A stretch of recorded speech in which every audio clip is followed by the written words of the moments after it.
আসসালামু আলাইকুম দর্শক, আমি ডাক্তার এম জাকির হোসেন।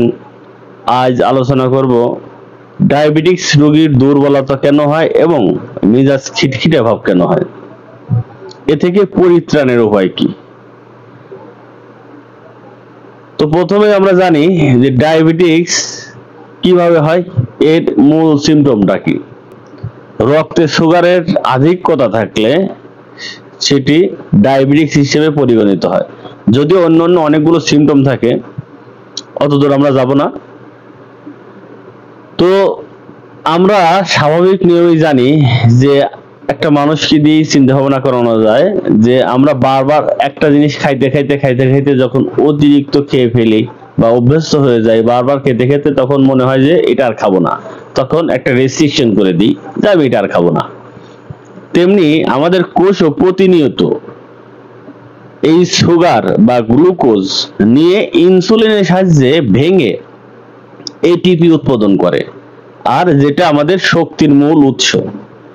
যখন কোষ এভাবে খেতে খেতে মানে সুগার নিতে নিতে নিতে নিতে এক পর্যায়ে দেখা যায় যে আর বিতৃষ্ণা হয়ে যায়, বাহির থেকে আর ওই সুগারটা নিবে না, তখন এটা একটা মেমব্রেন বা কোষ প্রাচীর গঠন করে এবং কি এটাকে রেস্ট্রিক্টেড করে দেয় যে তুমি আর আসতে পারবে না, মানে সুগারটা আর নিবে না।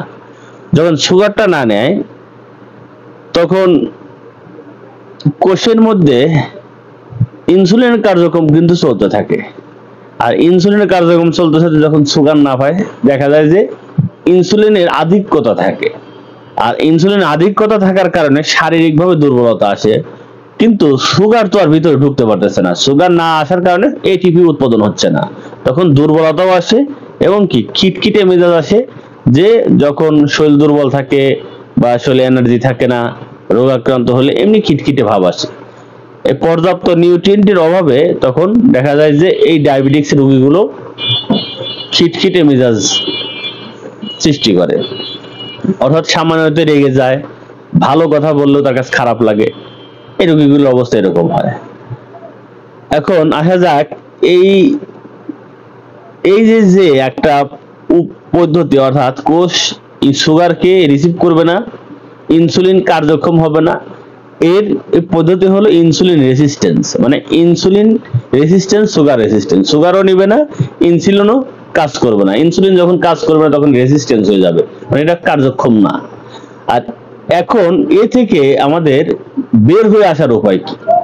এ থেকে আমাদের বের হয়ে আসারও উপায় আছে। সেক্ষেত্রে কি প্রয়োজন হয়? চিকিৎসার প্রয়োজন হয়। আর ইনসুলিন রেসিস্টেন্সকে কমানোর একমাত্র উপায় হলো হোমিওপ্যাথিক চিকিৎসা, সেটা হলো ইনসুলিনাম নামক ওষুধ।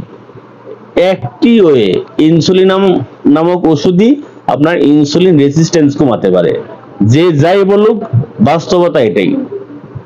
হোমিওপ্যাথির মূল ভিত্তি হলো সিমিলিয়া সিমিলিবাস কিউরেন্ট, অর্থাৎ সদৃশ্যকে আরোগ্য করে, অর্থাৎ যে কারণে রোগটা উৎপত্তি হয়েছে সেই কারণটাই দূর করে সম লেভেলের ওষুধটাই। আর এই ইনসুলিন রেজিস্ট্যান্সকে কমাতে ইনসুলিনাম নামক ওষুধটি কার্যকরী। ইনসুলিনাম নামক ওষুধ এটি সাধারণত একটু নিম্ন শক্তিতে কার্যকরী হয়। উচ্চ শক্তিতেও কার্যকরী, তবে নিম্ন শক্তিতে কার্যকরী বেশি। তবে অবশ্যই ওষুধের যে রিসোর্স বা যেখান থেকে ওষুধটা নিবেন, অবশ্যই ওষুধ পিওর হতে হবে। পিওর না হলে তো কাজ করবে না। আমি যদি ইনসুলিনামের পরিবর্তে অন্য একটি ওষুধ দিয়ে থাকি তাহলে তো কাজ করবে না। সেক্ষেত্রে অবশ্যই অরিজিনাল ওষুধটি হতে হবে। আর ইনসুলিনাম 4x হলো টাইট্রেশন ফর্মুলায় তৈরি। এই ওষুধটি সেবন করতে পারলে রোগীর ইনসুলিন রেজিস্ট্যান্সও কমবে, তার পাশাপাশি ডায়াবেটিক্স কন্ট্রোল হয়ে যাবে।